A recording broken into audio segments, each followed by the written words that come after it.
How did Dark Shadows come into my life? Well, I had an audition. I'd been watching it for some reason, and I watched David Selby, and I thought, he's pretty good. He's pretty good. He looks pretty good, but I think I can do this. I think I can do this. Okay. So I had an audition for the Christopher Bernot part, and came in there. I aced it. I did great, but Dan Curtis just stopped everything. And he said, "This guy sucks! He's horrible! Get him out of here!" No, I'm kidding. I wasn't that bad. He said, "This guy should play the thing in the box." And I said to myself, I don't want to play some stupid thing in a box. I want a part. Turns out the thing in the box was Jeb Hawkes, who grew very rapidly, and I made my debut as Jeb Hawkes. But there was one thing. I was discovered actually in A Patriot for Me. Linda Otto was the casting director. She saw me. I was naked in this show. Just my back, didn't show the front. For some reason, she thought that this struck her, this moved her, seeing me naked on the stage. And there was something about my eyes, and she said, "This guy would be great for some part in Dark Shadows. He's got the look that we want." I think she was sitting with Jerry Windsor, and they took me in. That's how I was sort of singled out. And that was it. That was my debut on Dark Shadows. Yeah, the first TV show I ever did actually was called an Under 5. Under 5 means under 5 lines. It was on Guiding Light, which I later did as Dr. Justin Marler. And that was pretty terrifying. I think that was live on tape. No, I think that was live. Guiding Light was live, because I think that was two years before Shadows. And it didn't work again on TV. And then Dark Shadows was live on tape. It was terrifying. It was absolutely terrifying. I remember my heart would pound so hard that I was afraid that the camera would pick up on it. And you could see all my various little costumes going like that, because it would just go boom, boom, boom, boom, boom. You'd get dizzy. It was horrific, absolutely horrific. I got very good at using the prompter. I got excellent at that. That was your little lifeline. One time when I did the Guiding Light years later, I said, "So where is the prompter?" And they said, "We don't have prompters anymore, Chris."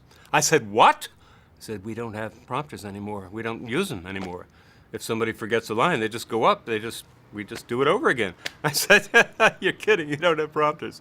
It was truly, I was in Saks Fifth Avenue getting my costume done. Anyway, thank God. Thank you, God, for prompters. There'd be one there, and you just nail it. There'd be one right over the fellow actor's shoulder, and you just nail it. Just put all your concentration right there on the prompter. Thank God. And there were times, I remember one of my first scenes, I was recovering from the flu, and I was always my runny nose and coughing and everything, and at one point it started bleeding. And I was doing this very intense scene, trying to keep my blood from running out of my nose, because I know if I stopped, it cost $20,000 and you'd be fired and everything. Trying to snap it back in. It was really, really not a nice experience. What else? Ah, yes. Couldn't stop. So, if you had a knife in somebody's neck and it was in a cane and you had the wrong cane and you could kill Elizabeth Ice, and that happened. Oh, everything happened. Live on tape is terrifying. Actors will never know the terror of the old days.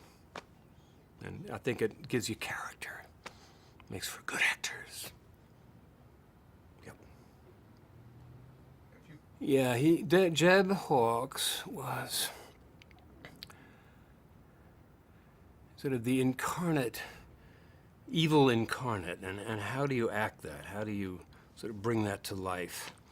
So I had to tap into all the horrible things that I was, or I thought I was, or could be, or read about, or just all the, just sort of bottle it all into one sort of charming human being. And I did that, I think, pretty well. And it was just, luck. I had no I hadn't studied. I'd been to the American Academy. I think my first month on the show, I was terrible.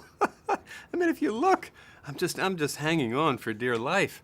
I had no technique. You know, you're sort of learning on your feet. You're learning on, you know. And the more theatrical Jeb was allowed to be, I think the better I got. Then I could just, you know, blow him, you know, right off the screen. But I would be very self-conscious when there was a little turn in the character and he got a little vulnerable. And you'd think, oh, you know, it's the actor's dream to be vulnerable. But the other thing was a lot easier, you know, being a villain, pure villainy. And when the vulnerability came in with Nancy Barrett, I felt very awkward. But I think that was good, because he was awkward, because he was suddenly getting a heart. So it turned out, I hated the character at first. I loved him. I loved his theatricality and his chutzpah. He was like, yeah, you know, I don't know if you ever saw Clockwork Orange, but the character of Alex, Malcolm McDowell, was sort of an extension of Jeb Hawkes. I would have loved to have gone from Jeb Hawkes to Alex and Clockwork Orange. I would. And then Midnight Cowboy and The Graduate. And, you know, I've got my little list of dream parts. So that was Jeb. And then there was Cyrus and John Yeager. I was amazed at Nancy Barrett's incredible technique. She could do anything. She was an acting machine. She was a crying machine. She was just pretty remarkable. And it turned out she was fun. I had more fun with Nancy Barrett. I had more giggles with Nancy Barrett than any other actor or actress on the show, except for Mike Stroka. So I love Nancy. And damn, we should work together again, you know? Be great. She still looks great. I still look great. Mr. Mike Stroka. I miss you, Mike. I love you. I love this guy. It's hard. It's hard to talk about Mike because he was my best friend on the show. He sort of took me through the ropes. He took me out drinking at the Brittany, told me what girls were available and what girls weren't. None of them were really available. But that didn't stop us. And various other things, which I guess I shouldn't really mention, me and Mike Stroka. But we would have fun together and do crazy things together. And I really miss him. I love him. I love him. And I don't think he ever really reached his potential as an actor. He could have been an incredible actor. And what a face. Incredible face. He could have slipped into that Al Pacino, De Niro time, you know.